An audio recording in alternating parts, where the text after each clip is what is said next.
Hey guys, and welcome to the Working Money Channel. You know, it always feels like there's two sides to the crypto space. There's the spec market, and of course, if you guys didn't catch this morning's video, I did talk about the big collapse in crypto and, the broader picture there. I will link this morning's video up here in the top right-hand corner. But of course, we also have to remember that crypto is more than just, spec market trading. Companies like Ripple have been partnering with many different financial institutions, banks, and in this case, Open Eden for minting T-bills on the blockchain. And we did recently just get an update here, courtesy of Vet, and also courtesy of XRP Drops retweeting out Vet's original tweet here.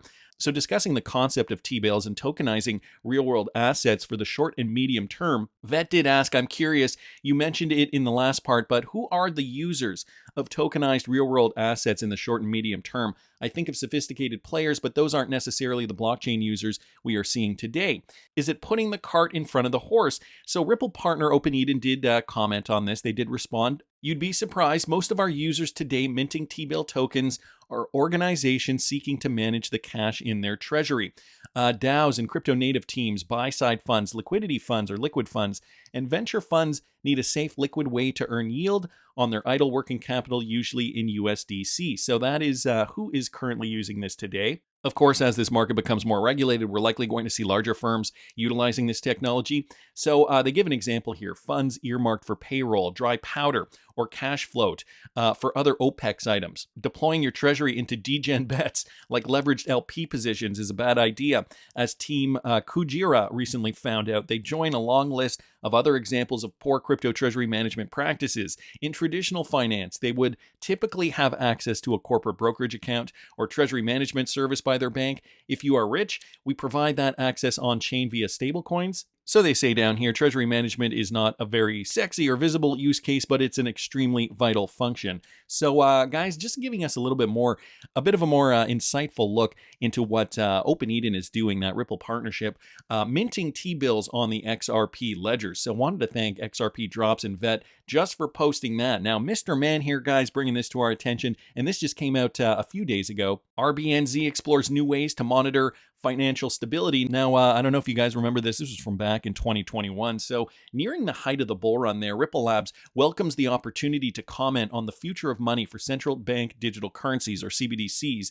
And they did publish a paper with the Reserve Bank of New Zealand. So there's already a connection here. Ripple would like to thank the RBNZ for the in-depth and comprehensive analysis that has been undertaken in the issuance of CBDCs in relation to RBNZ and the future of money. They give the publication date there. Ripple has responded separately to the stewardship issue paper on December 5th, 2021, and also intends to respond on the cash issues paper by the deadline, which is March the 7th, 2022. So this was an older paper. Obviously, Ripple has been working with the Reserve Bank of New Zealand. This was a few years ago. This was about 3 years ago. Fast forward to today, and the Reserve Bank of New Zealand has said that the preliminary findings of 2 studies on how financial stability might be monitored have delivered promising results. So it's looking as though this is now looking favorable for the bank, and by extension, probably their partners.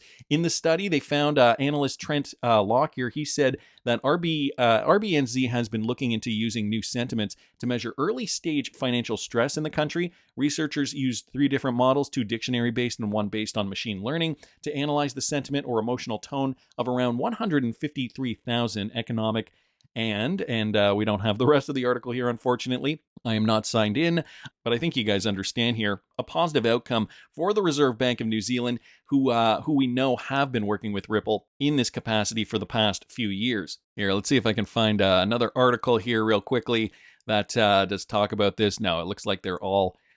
You have to sign into all of them in order to get the information. Unfortunately, they're not just giving away the milk for free. Nevertheless, it is, at least a positive sign that we are seeing more central banks here exploring these possibilities, knowing full well that they are working with Ripple on these types of endeavors. So wanted to thank Mr. Man there just for posting that. Now, guys, I also happen to see this from Michael Branch, another cryptocurrency part of my legacy portfolio that you can find over there at patreon.com/workingmoneychannel. By the way, if you guys did not catch this morning's video, I did mention that for my Patreon subscribers, I am going to make an updated top 5 list of cryptocurrencies that I think could have the best potential to supercharge gains once we do see the euphoria phase in the bull market. Remember, the market has crashed about 30, what did I say this morning? 32%. Here, let's throw a price range tool on there. So from the top there, we did see, 32, almost 33% down at the bottom here. We did get as low as $49,600. We are currently trading in and around $50,900. All right, and I'm quoting the Bitcoin price here. But comparatively, altcoins have been decimated. Let's bring up total 3 here. Altcoins have gone down significantly since the top there. They're down about 40%, 40.5%. So there are still some good buys. And for the Patreon subscribers, I'm going to be releasing that within the next couple of days. All that to say that Algorand is another one of those cryptocurrencies that I hold. And so here's what's happening with that project. Algorand's Para wallet has partnered with MasterCard for seamless and instant crypto transactions. So a Ripple partner here also partnering with Algorand in a positive development for the Algorand ecosystem. MasterCard is set to integrate with a Para wallet, enabling seamless on-chain transactions through a collaboration with a company called Immersive. This announcement was made by the Algorand Foundation at the Decipher 2024 event. And here it is. MasterCard is coming to Para wallet through Immersive. Soon you'll be able to tap a phone and make purchases with instant finality. So Algorand, another one of those utility coins, an ISO 20022 coin, I guess you could deem it, that is also going to help change the face of finance in the coming years. John Allen Woods, who's an employee over there at Algorand, he explained that Immersive, a startup known for issuing standard MasterCards, will soon allow users to make purchases with instant finality using the Para wallet. Immersive, which previously worked with Ethereum, faces challenges with high transaction costs and delayed settlements. In contrast, though, Algorand's technology provides near zero cost transactions and instant finality, eliminating these issues. So a lot of XRP holders also do believe in the Algorand project, or at least did in the past. I know Algorand performance hasn't been great as of late, but guys, I think it's down to like something like 10 cents right now. Maybe going to be one of those cryptocurrencies that I do include in the updated top 5. We're down to 9 cents. Wow, a big drop from where it was earlier. Getting very close to these bottoms that we saw back in mid-2023. So another great project here. It has performed quite well. It did perform okay in the last bull run, but it's also got the real-world utility behind it. So great project, something that I'm keeping my eye on. Wanted to thank Michael for posting that. And this one here, guys, another Ripple partner, a big Ripple partner, ACI Worldwide. They've confirmed the Federal Reserve is targeting every bank and financial institution in a push to digital. This is courtesy of Mr. Mann. Listen to this. The US launch of FedNow by the Federal Reserve has really started to see change. The US Federal Reserve made it quite clear that their target is every financial institution in the US. The clearinghouse have got some very strong adoption, but they've only seen certain FIs wanting to adopt the clearinghouse real time. The Federal Reserve is going after everyone. And what we're now seeing as a service provider, ACI, is we're seeing actually strong growth for clearinghouse, RTP, and adoption of FedNow as well. Financial institutions are not choosing one or the other. They're choosing both to support now in order to provide the true interoperability that they need to get to both networks. So they're not choosing one or the other, guys. They are going gung-ho, full steam ahead, choosing both because interoperability is the name of the game. And, if there are some legacy banks or financial institutions that are not on the new standard yet, well, they still have to be interoperable. So I think for a time, we're going to see a bit of overlap. But as you guys heard here from this ACI Worldwide representative, who was it here? Craig Ramsey, I guess. FedNow was launched in 2023. They are targeting over 9,000 institutions. And, interoperability is ultimately their end goal, to basically get all these banks, all these institutions on board to the standard. And they want to beat the deadline. Of course, the overlap will occur because of, some companies deciding to drag their feet on this, not necessarily wanting to move at the same pace as other companies. And just to put the exclamation point on it, guys, remember ACI Worldwide did say that they will support XRP's real-time payment system after customers executed $14 trillion in daily transactions, and this was all the way back in October of 2018. Just going to read you guys a little bit of this if you're new to the space. According to reports, Universal Payments powerhouse ACI Worldwide has revealed that it will support XRP's real-time payment system. ACI is a network that powers e-payments for more than 5,100 organizations globally, and I'm sure that has grown since 2018. ACI Worldwide gave a hint via its platform. According to the firm, the 1,000 large financial institutions plus Thousands of merchants around the world who use its platform will complete transactions worth $14 trillion in securities daily.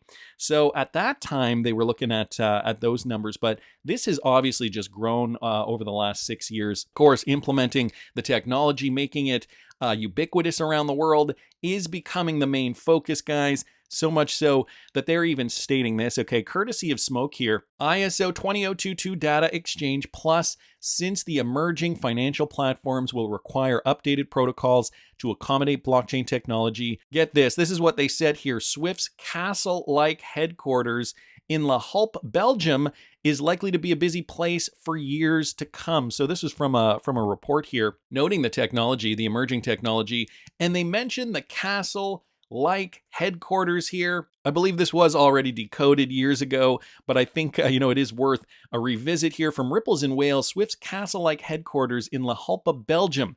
Now, where have we heard the castle before? Swift's castle has been under siege since 2018. But guys, as you've been hearing now, these companies are going to be choosing both systems probably initially during the overlap period, but then they're going to migrate to the better technology. They're going to migrate to the new technology, DLT technology, once all the kinks have been sorted out.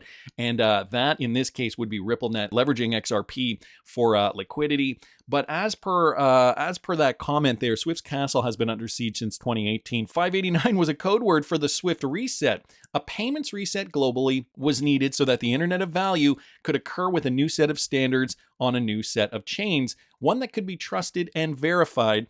And he was just retweeting out Smoke's original tweet here. So yeah, I guess I should also point out that tweet that Smoke tweeted out a couple of days ago. A richer data layer can be overlaid onto proven systems like Swift through token technology with cross-border payment systems like Ripple. So this was even mentioned in this document here. This will lead to greater adoption and the likelihood of becoming a global standard. And at the same time, the intraoperability of their technology means that it can also be used in conjunction with an emergent cross-border payment system being developed by players such as Ripple. So again, just to kind of put a point on it, Ripple partner ACI Worldwide has been saying, these companies looking to basically get every single bank in on the new financial system. We got the United States gunning towards that, the UK and Australia, just in these particular examples here from the ACI Worldwide clip. But we've even got the fact that the castle is going to be very, very busy in the coming years. And if you just do a quick Google search here for Swift Hulpe, Belgium, you guys can see the castle here. There are several different angles of that. And even the greenhouse, what can be very, very comparable to that same Swift headquarters in Belgium there. So was this the major clue all along? Well, I think it's been proven time and time again that it was. Not only that, guys, this one courtesy of ISO 20022. Let's do it. Let's not forget that Ripple did just post an update on their webpage regarding their real USD, the Ripple USD coin, that it's going to be fully backed by a segregated reserve of cash and cash equivalents and redeemable one-to-one for US dollars. But also note down here, Ripple's USD's availability will be subject to regulatory approval. And I mean, if Brad Garlinghouse did say that it was going to be released later this year, does that mean that they also know that the regulatory approval is going to happen later this year? A very, bold statement, very confident statement, I think, considering this is an election year. But it looks as though this is going to come out Q4 of this year, and ISO 20022 putting this together. Then regulations are coming out before then.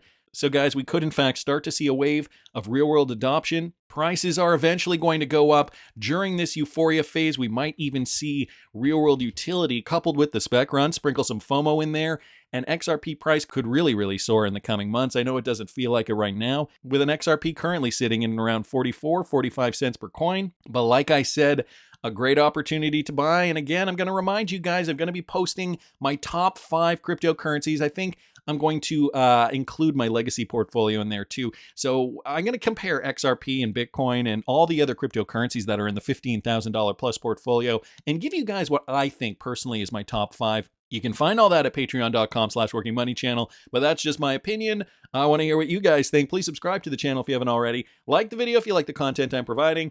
I always love hearing your comments. See you in the next one, guys.